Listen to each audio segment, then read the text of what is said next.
ويا صباح ومساء الخير والفل بتوقيت كل حبايبي، وحشتوني جدا جدا. فيديو جديد بعنوان ازاي نجهز نفسنا لمناسبة او لفرح من غير ما يكون عندنا فستان سواري او من غير ما نكون حابين نلبس فستان سواري. هاخدكم معايا في تجهيزات مناسبتي من البداية لحد النهاية. كل اللي عليكم تفضلي من وقتكم 5 دقايق وتركزوا معايا. اول حاجة حضرتها هو البنطلون الاسود الشارلستون ده. البنطلون ده معايا في تنسيقات لبس سواريه كتير قوي، وهتعرفوا قد ايه هو بيليق على الستايلات دي. ستايله بيكون ضيق من فوق ونازل على واسع، وهيليق جدا لو مش بتلبسي حاجات ضيقه. حضرت عليه الشميز الاسود ده او القميص الاسود زي ما بتسموه.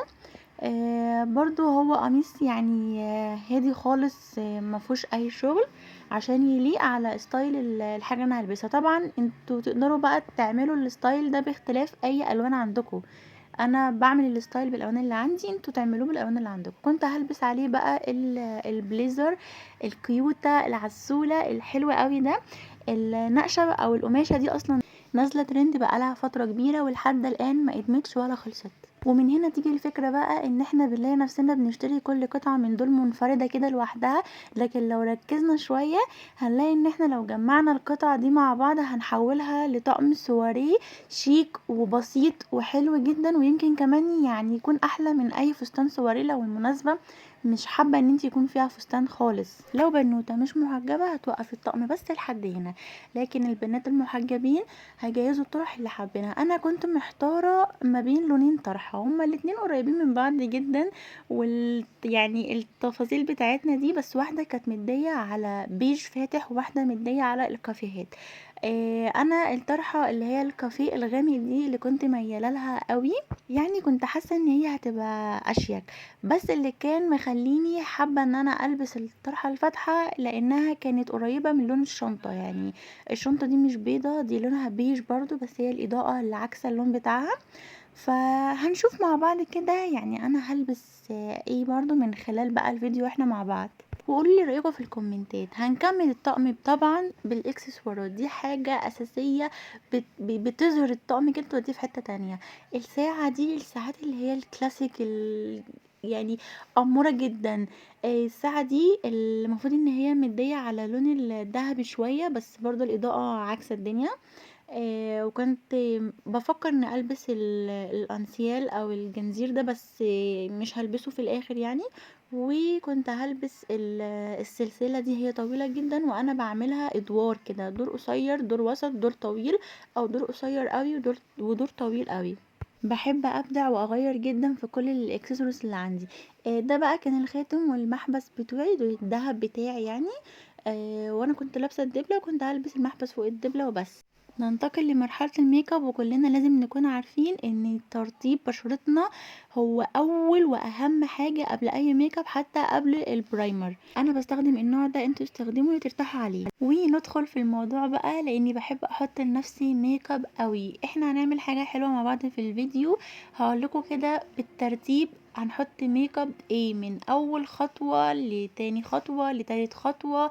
يعني هقول لكم كده الميك اب اساسياته من اول حاجه لحد اخر حاجه، عشان يطلع فينش الميك اب معانا يكون حلو ومظبوط، ويكون حلو كده على بشرتنا. اول حاجه طبعا اللي واقع ده اللي هو البرايمر. انا بستخدم بيبي سكين حلو جدا ومريح لبشرتي، انتوا جربوا لحد ما تعرفوا اللي بترتاحوا عليه. تاني حاجه كنت هحط كونسيلر، مش هحط فاونديشن.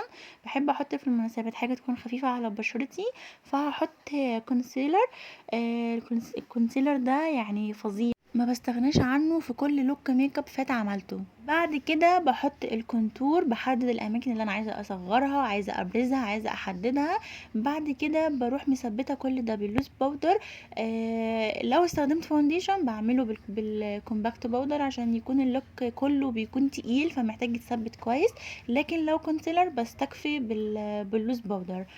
وبعد كده بقى طبعا هحط حاجات خفيفة جدا فوق عيني، مجرد لون كده. انا بستخدم الالوان دي البنيات او النود او البيجات، مجرد بس ان هي يعني تدي لجفن العين كده لون.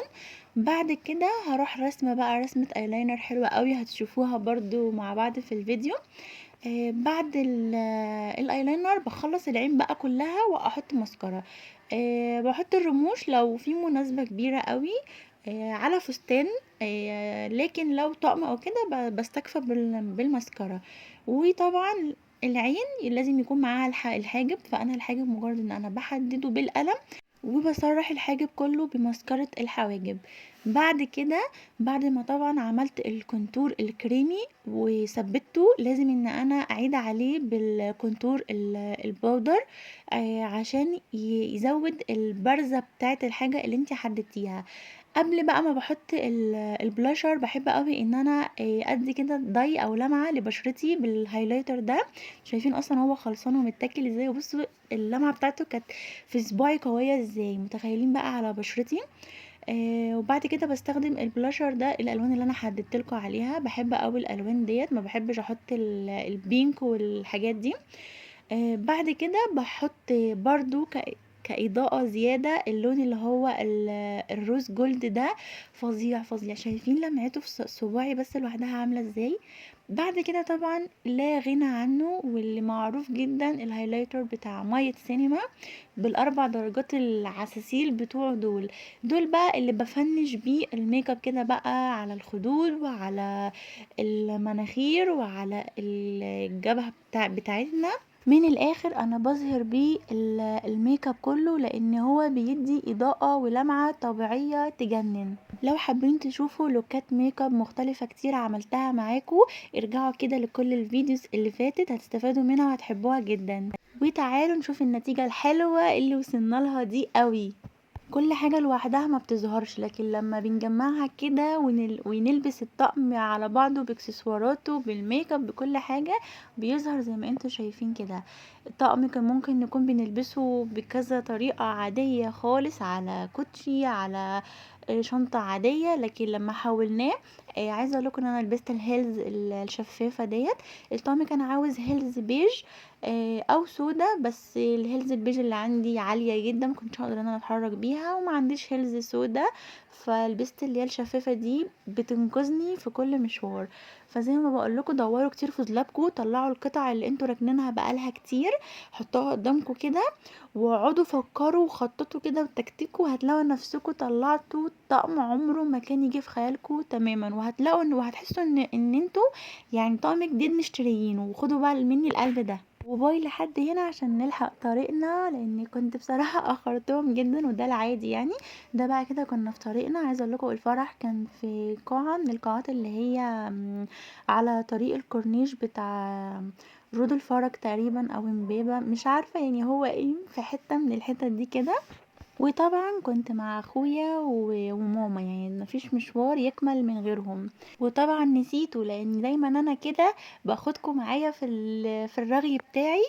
لكن زي ما نسيتكم هفكركم بان انتوا لو لسه ما عملتوش لايك تنزلوا دلوقتي وانتوا معايا تعملوا لايك وتحطوا البصمه بتاعتكم، لاني زي ما قلتلكوا كل شخص بيعمل لايك بقت خلاص البصمه بتاعته دي موجوده ومحفوظه ومسجله على القناه وعلى كل فيديو كمان، ومعروفه بالفرد بتاعها. وطبعا مع اللايك بقى ما بننساش نقول راينا في الكومنتات، وان انتوا تشاركوني بكلامكم ورأيكم في يومي ولبسي، وايه اكتر حاجة حبيتوها في الفيديو من اوله لحد اخره. هستنى كلامكم الحلو متتأخروش عليا فيه. وزي ما انتوا شايفين وصلنا بقى القاعة بالزيطة والافراح والاجواء الحلوة دي، ربنا يفرح الناس كلها. احنا دخلنا على المهرجانات دي كلها ما كانش عندهم وقت يضيعوه بصراحة. وانتوا بتتفرجوا بقى كده ومبسوطين بالفرح، جه بقى الوقت اللي انا اقول لكم فيه ان انا اللي مبسوطه جدا بكل فرد في عيلتي اداني دقيقه واحده من وقته، وبكل فيديو اتفرجتوا عليا وشاركتوني فيه من اوله لحد اخره. عايزه اقول لكم شكرا على تشجيعكم وعلى زياده دعمكم ليا وعلى الفرحه اللي انتوا بتخلوها جوه قلبي. ولكل شخص جديد وصله الفيديو بتاعي، اهلا بيكم في القناة بتاعتي واهلا بيكم في عيلتنا. هيزيدني شرف جدا ويبسطني لو استمر وجودكم معانا في القناة بانكم تنزلوا تعملوا اشتراك اللي تحت الفيديو وتفعلوا الجرس على علامة الكل عشان يوصلكم مني ان شاء الله اشعار بكل فيديو جديد، وتكونوا معايا في كل حاجة جديدة. خلصنا مرحلة الرقص والتنطيط والهيصة والزيطة، ورحنا بقى للمرحلة الهادية الرومانسية، ساعة بقى التلبيس بقى الذهب والدبل ويا دبلة الخطوبة، وعقبالنا كلنا وعقبال كل بنوتة بتتفرج على الفيديو دلوقتي، عقبال كل اللي بيتفرجوا على الفيديو.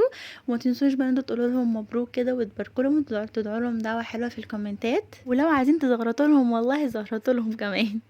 ومن خلال الفيديو انا بقى اللي هدعيلكوا، هدعي لكل شخص لسه ربنا ما كرموش ورزقه ان يبقى عتلكوا الشخص المناسب اللي شبهكوا، ولكل شخص ربنا بعتله نصيبه، انه يتمم لكوا على خير ويهون عليكوا تعبكوا كله على خير ويفرح قلبكم ان شاء الله. حاجة دايما بتنسوها ان انتوا تعرفوني حابين فيديوهات ايه مع بعض الفترة الجاية. خلصنا الفقرة الهادية، دخلنا بقى على الفقرة اللي فيها جنان اكتر، ودي كانت فقرة كده عاملينها العروسة واصحابها والعريس واصحابه. مش فاكرة الاغنية بس هي الاغنية كانت طالبة نضارات يعني. كانت حاجة حلوة قوي بصراحة، يعني حاجة كده بتكون مميزة في الفرح وبتخليه حاجة سبيشيال كده، اللي هو حاجة انت عاملينها مخصوص لنفسكوا عشان تفتكروها باليوم ده. وطبعا حاجة لازم تكونوا عارفينها واقولها لكم، ان وجودكم هو اللي بيكون مهم واساسي في كل فيديو وفي كل حاجة انا بعملها، وبتنوروا لي القناة وبتنوروا لي الفيديوهات وكل مكان بتكونوا موجودين معايا فيه. طبعا ما ينفعش اروح فرح وحب العمر مش معايا فيه، ده هو اساس الفرح اساسا والفرح تبعه، ولكن هو ما ينفعش يجي معايا فرح برضو ويسكت فيه، وعشان كده انا قررت ان اصوره واوريه هو بيعمل ايه في الافراح. خلصنا الفرح بس ان شاء الله الافراح دايما في قلبنا، وكنا مروحين في طريقنا. حبيت وجودكم معايا لحد اخر الفيديو، يا رب انتوا كمان تكونوا حبيتوا الفيديو. هسيبكم مع كام صورة وهتوحشوني جدا واشوفكم على خير وفدتكم بألف عافية.